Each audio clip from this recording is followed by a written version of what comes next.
So hi guys, ఎలా ఉన్నా? మీరు చూస్తున్న FTP tech in Telugu. Friends, యూట్యూబే కాకుండా మనకి చాలా చోట్ల కూడా మనకి మానిటైజేషన్ అనేది ఎనేబుల్ అవుతుంది అనమాట. Like Instagram and Facebook and at the same time daily hand అని ఇట్లా కొన్ని ఎక్సెట్రా థింగ్స్ అయితే ఉన్నాయన్నమాట మానిటైజేషన్ చేసుకోవడానికి మనం వీడియోస్ పెట్టి. సో ఇట్లా మనం ఫేస్బుక్ మానిటైజేషన్ గురించి వాటి వీడియో అయితే డిస్కస్ చేద్దాం. అండ్ నెక్స్ట్ అప్కమింగ్ వీడియోస్లో వీటి గురించి కూడా చెప్పే ఛాన్స్ అయితే ఉంది. సో ఈ వీడియో మనం ఫేస్బుక్ మానిటైజేషన్ తెలుసుకుందాం. సో దానికి మినిమం రిక్వైర్మెంట్స్ అంటే ఏంటి and at the same time అసలు ఎట్లాంటి కంటెంట్ మనం అప్లోడ్ చేయాలి, అసలు కంటెంట్ ఎట్లా అప్లోడ్ చేస్తే మనకి మానిటైజేషన్ అవుతుంది అనే దాని గురించి వీడియో మనం మాట్లాడుకుందాం. సో ఎక్కడ కూడా స్కిప్ చేయకండి, ఎన్నో చూడండి. అండ్ నచ్చితే తప్పకుండా లైక్ చేయడం మాత్రం మర్చిపోకండి, సబ్స్క్రైబ్ చేసుకోవడం కూడా మర్చిపోకండి. సో బెస్ట్ టాపిక్లోకి వెళ్ళిపోతూ ఉంటే, సో మనకి ఫేస్బుక్ మానిటైజేషన్ అనేది ఎప్పుడో తీసుకొని వచ్చింది, బట్ ఇప్పుడైతే పెద్ద ట్రెండ్ అవుతుంది అనమాట. ఎందుకంటే యూట్యూబ్లో ఎవరి వల్ల కాలేకుండా ఏం చేస్తున్నారంటే ఫేస్బుక్లోకి అయితే వెళ్ళిపోతున్నారనమాట. సో ఇట్లా ఫేస్బుక్లోకి వెళ్ళిపోవడం వల్ల ఏంటంటే వాళ్ళు కూడా ఒక రూల్ అయితే తీసుకొచ్చారనమాట, మానిటైజేషన్ రూల్ అనేది.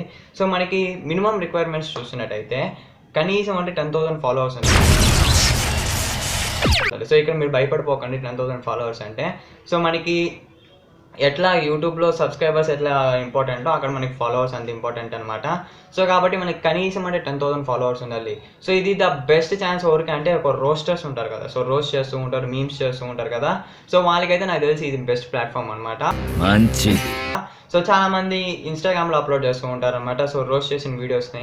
సో వాళ్ళు ఏం చేయొచ్చు అంటే ఈ ఫేస్బుక్లో అయితే స్టార్ట్ చేయండి. మీరు రోస్ట్ చేసే వీడియోస్ ఏవైతే ఉన్నాయో ఎడిటింగ్ చేసి అప్లోడ్ చేసే ఏవైతే ఉన్నాయో ఫేస్బుక్లో అప్లోడ్ చేస్తే మీకు ఫాలోవర్స్ వచ్చారంటే ఖచ్చితంగా మానిటైజేషన్ అనేది ఎనేబుల్ అవుతుంది.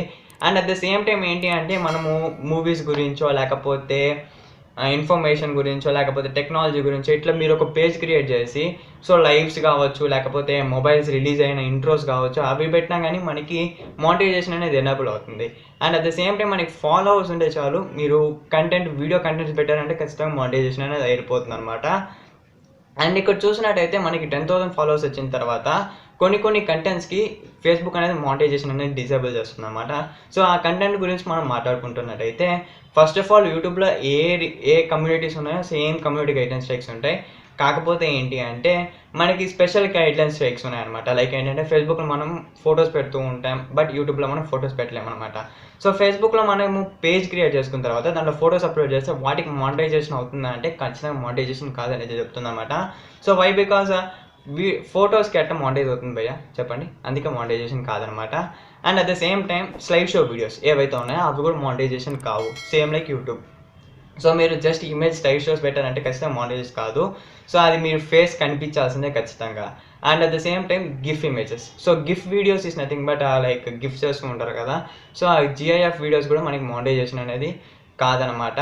అండ్ ఇంకోటి ఏంటి అంటే మనము లెవెన్యో అట్లాంటివి చూస్తుంటాం కదా. సో లెవెన్యో లేకపోతే ఇజో వాళ్ళు ఏం చేస్తూ ఉంటారంటే పబ్జీ ఆడేటప్పుడు టెక్స్ట్ చేస్తూ ఉంటారనమాట. సో అట్లా టెక్స్ట్ పెట్టి ఇమేజ్ స్లైడ్ షో పెట్టినా కానీ మనకి మానిటైజేషన్ కాదు. సో టెక్స్ట్ పెట్టి వీడియో ఉన్నా కానీ మనకి మానిటైజేషన్ కాదనమాట, మీ వాయిస్ లేకపోతే. అండ్ ఇంకోటి ఏంటి అంటే ఇంబీడెడ్ యాడ్స్ అంటే ఇంకా ఏంటి అంటే మనము వీడియోలోనే ప్రమోట్ చేసుకుంటాం కదా. సో వీడియోలో నా ఇది ఇట్లుంది, వాళ్ళ కంపెనీ ఉంది అని చెప్పి ప్రమోట్ చేస్తాం కదా. సో అట్లాంటి కంటెంట్ కూడా మనకి మానిటైజేషన్ అనేది కాదనమాట. మనకి చాలా టైప్ ఆఫ్ రూల్స్ ఉన్నాయి. సో చాలా రూల్స్ అయితే ఉన్నాయన్నమాట ఫేస్బుక్లో. So like debited social issues అని, ట్రాజడీ ఆన్ కాన్ఫ్లిక్ట్ అని, ఇంకా చాలా రూల్స్ ఉన్నాయన్నమాట. సో ఇట్లాంటి టైప్ ఆఫ్ కంటెంట్ అయితే మానిటైజ్ కాదని. సో దాంట్లో నేను 2 మెయిన్ చెప్తాను. ఏంటి అంటే హ్యాకింగ్ గురించి, థెఫ్ట్ గురించి, ఇట్లాంటి వాటి గురించి పెడితే మీకు ఖచ్చితంగా మానిటైజేషన్ కాదు. సో ఎందుకంటే వాళ్ళు ఇల్లీగల్ యాక్టివిటీస్ చేస్తున్నారని ఫేస్బుక్ భావించి మానిటైజేషన్ అని తీసేస్తుంది. అండ్ ఇంకోటి ఏంటి అంటే 18+ content and at the same time censor videos and at the same time harmful videos. So యూట్యూబ్లో ఏవైతే మానిటైజేషన్ రూల్స్ ఉంటాయో అవే ఉన్నాయన్నమాట. దీంట్లో కూడా మనకి పెద్దగా ఏం చెప్పుకోవాల్సిన పని లేదు. ఒకవేళ మీరు చెక్ చేయాలనుకుంటే ఇంకా ఏమైనా రూల్స్ ఉన్నాయంటే కింద లింక్ అయితే ఇచ్చానమాట డిస్క్రిప్షన్లో, ఆ లింక్ అయితే టెక్ చేసుకోండి. సో ఇంకా ఇవన్నీ చెప్పానంటే ఖచ్చితంగా మీకు సుత్తు అయితే కొడుతుంది నాకు తెలుసు. సో కాబట్టి మీరు ఆ లింక్ క్లిక్ చేసి మిగతా చెక్ చేసుకోవాలన్నా చెక్ చేసుకోవచ్చు. నాకు తెలిసినంత వరకు అయితే ఈ వీడియో మీకు ఫుల్ఫిల్ అవుతుంది ఒకవేళ ఫేస్బుక్లో వీడియోస్ పెట్టి మానిటైజేషన్ చేసుకోవాలనుకుంటే. సో ఇది గైస్ వీడియో నచ్చింది కూడా వీడియోస్ తప్పకుండా లైక్ చేయండి, షేర్ చేయండి, మరి వీడియోస్ ఛానల్ సబ్స్క్రైబ్ చేసుకోవడం మాత్రం మర్చిపోకండి. Thank you for watching this video guys and జై హింద్.